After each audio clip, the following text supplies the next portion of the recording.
Donc je tenais à commencer quelques paroles d'introduction avant que Michel Bussy ne s'exprime à son tour.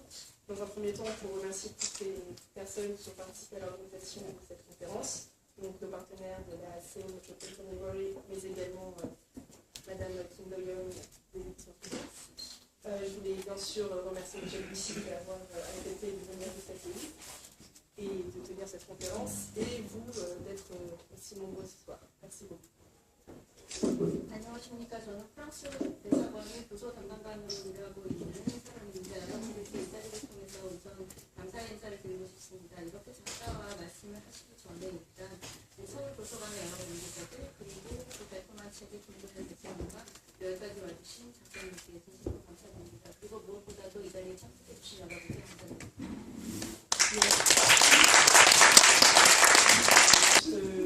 Présenter brièvement M. Bussy et ensuite expliquer le déroulé de cette rencontre. Donc, Michel Bussy est un auteur de romans policiers dont le premier livre a été publié en 2006, il s'intitule L'école du pain. Depuis, il a publié une dizaine de livres, dont 4 ont été publiés en Corée par les éditions Sudbooks, à savoir L'inflammable, qui est son premier grand succès national, Un avion sans aile, qu'il a fait connaître dans le monde entier, Ne lâche pas ma main, et depuis quelques semaines, N'oubliez jamais. 네, 우선 간단하게 작가를 소개해드리도록 하겠습니다. 그리고 어떻게 오늘 그 저녁에 만남이 진행될지에 말씀드리는데요. 미셸 부시 작가는 프랑스의 대표적인 추리소설 작가로서 2006년에 처음으로 코드 루팽이라고 하는 책이 출간이 되었습니다. 그리고 이후에 약 10권 정도의 책이 프랑스에서 출간이 되었고, 그 중에 4권이 한국에 번역되어 출간되었는데요. 특히 검은 시련이라고 하는 책을 통해서 프랑스뿐만 아니라 세계적으로 저명한 작가가 되었고요. 그 다음에 그림자 소녀라고 하는 작품도 알려져 있고, 그리고 내 손을 놓지 마라고 하는 작품도 알려져 있습니다. 그리고 마지막으로 최근에 한국에서는 절대 잊지 마가 출간되었습니다. Et donc, celui-ci vous parlera ce soir de la façon dont on construit et écrit un roman policier. Et juste pour que vous sachiez, il y aura une quarantaine de minutes de présentation de sa part, ensuite des questions-réponses du bouton. Voilà, bonne soirée à vous et merci. 미셸 부시 작가께서는 오늘 어떻게 그 추리소설의 구성을 생각하는지, 그리고 어떻게 추리소설의 성수에 대해서 약 45분 동안 말씀해 주실 예정이고, 그리고 이어서 여러분들의 질문을 받도록 하겠습니다. 모두 즐거운 저녁 되시기 바랍니다. 감사합니다.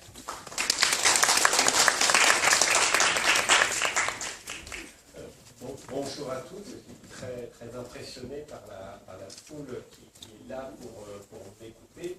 Alors, c'est vrai que j'écris des romans à suspense, des romans policiers, et je vais essayer de vous faire part de mon expérience plus que de mes conseils pendant une demi-heure ou 3/4 d'heure, et après je répondrai à toutes vos questions. 여러분 안녕하십니까. 여러분들께서 정말 이렇게 많이 와주신 거 보고 제가 정말 감격했습니다. 저는 조금 전에 소개해 주신 것처럼 프랑스에서 서스펜스 소설 내지는 추리 소설을 쓰고 있는 작가입니다. 이 자리를 통해서 약 30분에서 45분 정도 제가 추리 소설을 쓰는 경험에 대해서, 사실 제가 여러분들께 어떤 조언을 드린다기보다는 주로 경험 중심으로 말씀을 좀 드릴까 합니다. Alors je vais évoquer comment moi je construis mes histoires et vous pourrez les prendre pour des conseils si vous voulez, mais souvent le conseil que je donne c'est de ne pas écouter ceux qui vous donnent des conseils, surtout les écrivains qui vous donnent des conseils, parce que ce qui me correspond à moi ne correspondra pas forcément à la façon dont vous allez construire ou avoir envie de construire vos histoires. Donc je vous parlerai surtout de moi. Et voilà, peut-être que certains ça leur parlera, mais peut-être pas à tous. 네, 그러면 이제 이 자리를 통해서 어떻게 제가 추리소설의 줄거리를 구축해 가는지에 대해서 말씀을 드리도록 하겠는데요. 그런 제 개인적인 경험을 여러분께서 조언으로 받아들이셔도 좋습니다. 그러나 제가 드리고 싶은 조언은 무엇보다도 다른 작가들이 어떻게 글을 써라라고 하는 조언을 줄 때 잘 듣지 마시라는 겁니다. 왜냐하면 어떤 작가에게는 맞았던 경험이 여러분한테는 맞지 않을 수도 있기 때문입니다. 물론 제가 말씀드리는 제 경험이 여러분한테 잘 맞아서 여러분에게는 좋은 주실 수도 있을 거라고 생각합니다. 그래서 여러분이 구축하고자 하는 얘기, 여러분이 구축하고 싶은 이야기에 도움이 되실 수도 있을 것 같습니다. 제 경험이 혹시라도 여러분에게 와 닿는 부분이 있다면 좋은 조언이 되리라 생각합니다. Alors, il y a plusieurs façons de concevoir un roman policier. policier à suspense. Moi, je vais plutôt vous parler de comment on essaie de construire des intrigues à suspense. Et quand je commence, j'ai généralement un schéma assez simple. D'abord, je commence par essayer de trouver une étincelle, une idée, un point de départ à une histoire. Et souvent, cette étincelle, c'est d'imaginer une situation absolument impossible. 네, 그러면 사실 플롯을 갖다가 구성하는 것, 그러니까 추리소설에서의 그 여러 가지 사건이라든가 이런 걸 구성하는 방식은 여러 가지가 있을 수 있겠습니다. 근데 제가 어떻게 그 이제 서스펜스식의 그 추리소설을 쓰면서 구성하는지에 대해서 말씀을 드리자면 사실 저의 출발점은 굉장히 단순합니다. 그러니까 제가 채택하고 있는 그런 그 방식이라고 하는 건 굉장히 단순한데요. 처음 출발할 때 일종의 불꽃처럼 완전히 터다닥 이렇게 뭔가가 일어나는 그 출발점에 제일 먼저 기초에 놓이는 것이 무엇이냐면은 제 상상력 속에서 도저히 일어날 수 없는 불가능한 상황 속에 있는 이야기라고 하는 것을 먼저 하나 구축하는 것입니다. C'est un peu le principe, si vous connaissez, du mystère de la chambre jaune, où quelqu'un a été assassiné dans cette chambre et personne n'a pu entrer et sortir, à part la personne qui est morte. Et donc, évidemment, tout de suite, c'est un début intriguant, puisqu'on se demande comment cette personne a pu mourir alors que personne n'a pu entrer et sortir. Et souvent, pour démarrer un roman à suspense, c'est bien d'essayer de trouver une situation de ce type, une situation impossible. Par exemple, dans mon dernier roman, qui s'appelle Le temps est assassin, une jeune fille de 15 ans, une adolescente, va avoir un accident de voiture avec ses parents, son père, sa mère et son frère. Tous vont mourir dans l'accident de voiture devant ses yeux. Cette jeune fille sera la seule rescapée. Elle voit mourir ses parents dans cet accident de voiture. Et elle revient 27 ans plus tard sur le lieu d'accident. Et là, elle reçoit une lettre de sa mère, comme quoi sa mère est vivante et lui écrit. Et évidemment, c'est une situation de départ intrigante.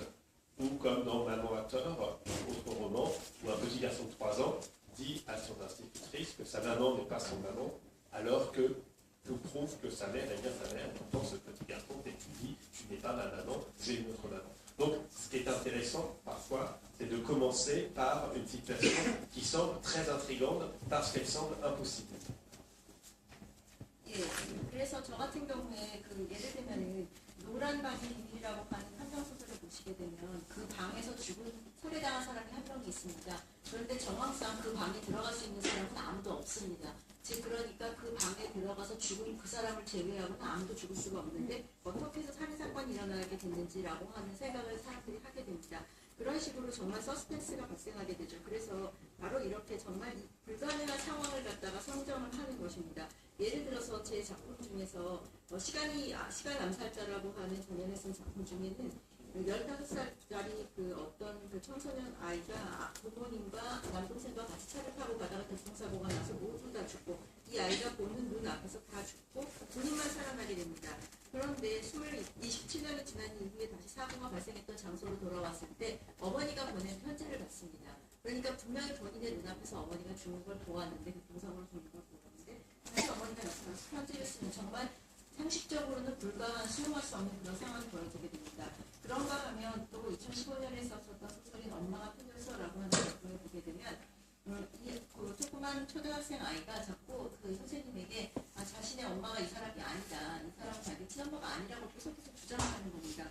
그러나 그 아이의 부모는 분명히 그 어머니가 맞습니다. 그래서 도저히 상상할 수 없는 정말 불가능하다고 생각되는 그런 상황에서 이야기를 시작하게 되는데요. 근데 그런 부분을 읽게 되면 독자는 정말 관심이 끌리게 되고 궁금해지고 그런 요소가 생기게 됩니다. Donc on peut tous faire cette expérience, c'est-à-dire d'imaginer une situation de départ très étrange. Et souvent, ce que j'aime beaucoup, c'est que cette situation de départ étrange prenne naissance dans le quotidien. Ce ne soit pas forcément un extraterrestre qui débarque sur Terre ou quelqu'un qui vient du futur. C'est simplement une situation étrange dans le quotidien, quelque chose qui décale ce que l'on voit d'habitude. Et je pense que c'est un exercice assez facile à faire. Je dirais de dire, je me promène dans la rue et il m'arrive quelque chose d'étrange. croise quelqu'un qui est mort, ou dont je crois qu'il meurt, ou voilà, on peut imaginer 1000 situations extraordinaires comme ça, et c'est un point de départ étrange. Donc c'est presque un jeu d'esprit. Imaginez une situation d'abord très intrigante, très extraordinaire. Voilà. Ça serait le point de départ, donc le point A. Et puis ensuite, tout de suite après, quand je réalise mes histoires, je dois trouver la fin.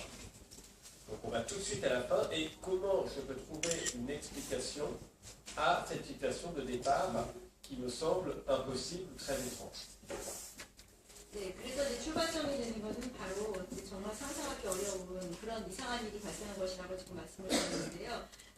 거기에서 더 재밌게 되는 것은 뭐냐면 아예 초기서부터 일상적이고 굉장히 평범한 상황에서 그런 일이 발생하는 겁니다. 즉 ET라든가 뭐 부사과 같은 것이 아니라 일상적인 것에서, 근데 일상적인 건데 거기에서 약간 예외적인 상황이 되는 것. 그러니까 예를 들어서 여러분께서 산책 가시다가 길에서 갑자기 죽은 사람을 만나게 되어서 뭐 이상한 느낌이 받는다든가 이렇게 얘기가 시작되는데, 사실 일상생활에서 뜻밖이다라고 하는 그런 상황은 수천 개를 만날 수 있지 않습니까? 그런 거를 먼저 시작합니다. 즉 그거는 약간 그 뇌를 약간 좀 이렇게 운동을 시켜가지고 조금만 생각을 해가지고 노력을 하시게 되면 찾을 수 있는 그런 상황들인 것 같습니다.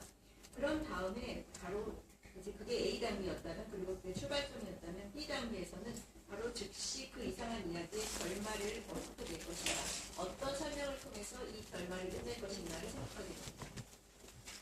Alors, évidemment, plus votre situation de départ est étonnante et intrigante, voire impossible, plus votre explication sera compliquée, difficile à croire. Il faudra imaginer des choses presque des coïncidences extraordinaires ou des machinations extrêmement sophistiquées, vengeances terribles, voilà, pour que ce phénomène extraordinaire puisse arriver en réalité. Il ne faut surtout pas utiliser, pour moi, l'irrationnel, la magie, le fantastique. Non. Le héros ne rêvait pas. Le héros ne faisait pas de cauchemar. Le héros n'était pas dans le coma. Le héros ne mentait pas. On sait d'entrée, il dit la vérité. Et ce qui se passe, c'est vrai, il faut trouver une explication. Parce que si on écrit tout un roman policier avec beaucoup de mystères et qu'à la fin on annonce « je me réveille, c'était un mauvais rêve » ou finalement je vous mentais depuis le début, je vous ai bien lu, évidemment le lecteur va être très déçu. Il dira, je me suis fait, j'ai lu tout ça pour rien. Donc, il faut qu'il y ait derrière une explication. Donc voilà, donc il faut éviter toutes les explications irrationnelles et aller vers effectivement une explication qui peut peut-être être très compliquée, mais on va y revenir après. 어렵고 황당하면 황당할수록, 그리고 그것이 흥미진진할수록 답을 찾기는 더욱더 어려운 상황이 되겠죠. 설명하기도 어렵고 어떻게 해서 특히 결말 부분에 왔을 때 독자가 믿게끔 얘기하는 것이 필요한데 그것이 쉽지 않은 것입니다. 그러니까 예를 들어서 여기에 이제 어떤 우연이라든가 여러 가지 다양한 정치라든가 뭐 갑작스럽게 복수가 등장한다든가 뭐 이런 여러 가지 것들을 갖다가 이제 넣어야 되는데, 사실 저는 제가 제 글을 쓸 때는 그런 것들이 실제 상황에서 너무 비상식적으로, 그러니까 비논리적이고 비상식적인 일이 일어난다든가 아니면 뭐 마술과 같은 일이라든가 아니면 환상적인 일이라든가 아니면 악몽에 의로한 거라든가 또 아니면 뭐 예를 들어서 이 모든 일은 이 사람이 갑자기 뭐 사고가 나서 완전히 무의식 상태에 빠졌을 때 일어났었던 일이라든가 그런 것을 저는 피하려고 합니다. 그러니까 추리소설에 나오게 되는 그 신비스러운 이상한 사건이라고 하는 것이 막 여러 가지 사건이 있었는데 결국은 그 믿기 어려운 사건이 내가 꿈을 꿨기 때문이야 라고 하고 사건이 끝나버린다면 독자는 굉장히 실망할 것입니다. 또 그런가 하면 한참 동안 읽었는데 이건 다 거짓말이었습니다. 만약에 이런 결말이 난다면 역시 독자는 또 내가 괜히 왜 이런 시간을 투자해서 이런 책을 읽었지라고 실망하실 것입니다. 그렇기 때문에 저는 어떻게 하든지 결말 부분에서 설명이 합리적이거나 그런 것이 아닌 논리적이고, 물론 굉장히 복잡한 경로를 통해 설명이 주어질 수 있지만 납득할 만한 것이 되게 하려고 노력합니다. 거기 부분에 대해서 조금 더 자세히 말씀드리겠습니다. Alors, il ne faut pas peur d'avoir une explication compliquée à votre situation de départ pour plusieurs raisons. D'abord, l'explication que vous donnerez à votre mystère, votre intrigue de départ, n'interviendra qu'à la fin du livre. Donc, si votre livre est bon, intéressant, passionnant, même si votre explication apparaît complexe, difficile, si elle tient debout, si elle est tout de même cohérente, le lecteur acceptera parce qu'il sera content d'avoir cette solution. Donc il faut que cette solution soit cohérente, possible, mais peu importe si elle a une dimension et tout arrive comme par enchantement, si finalement tout s'est très bien déroulé dans la machination qui a été organisée, etc. Si finalement il y a quand même une coïncidence un petit peu étrange. Ce n'est pas très important, parce que je pense que le lecteur acceptera, si elles ne sont pas trop incohérentes, ces coïncidences, ces hasards qui tombent bien et qui font qu'on a cette explication, l'explication du mystère impossible. Parce que le lecteur se dira toujours, si c'est possible, c'est donc que ça pouvait arriver. Même si ça avait une chance sur 1000 ou sur 1 million d'arriver, ça peut toujours arriver. Donc il acceptera votre explication si votre roman est bon, votre roman est passionnant et que votre explication est cohérente. Peu importe si vous devez faire intervenir tout de même une part de hasard ou de coïncidence. Mais elle sera acceptée si votre roman est bon et si c'est quelque chose qui est possible d'arriver. Voilà. Par contre, il faut quand même que l'explication soit possible. Et voilà. Et à partir du moment où elle est possible, je pense que le lecteur l'accepte. Dans mes romans, le lecteur l'accepte parce que finalement il est content d'avoir une porte de sortie qui est possible. 굉장히 복잡하고 어렵다 하더라도 이것이 논리적이고 합리적이면 독자가 수용해 줍니다. 여러 가지 이유에서 그런데요.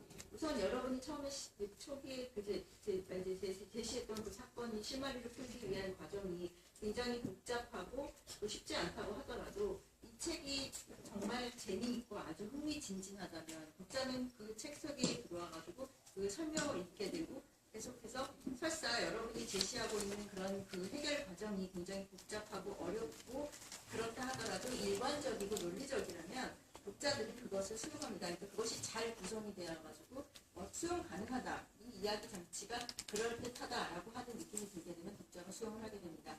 물론 여기에는 약간의 뭐 우연이라든가 어떻게 그런 우연이 있을 수 있지? 이런 우연은 뭐 100만 분의 1밖에 없을 거야. 이런 사건은 이렇게밖에 될 수 없어라고 하는 거라 하더라도 여러분이 그거에 대한 설명을 충분히 논리적으로 일관적으로 주신다면 그 가능성을 독자는 수용을 하게 됩니다.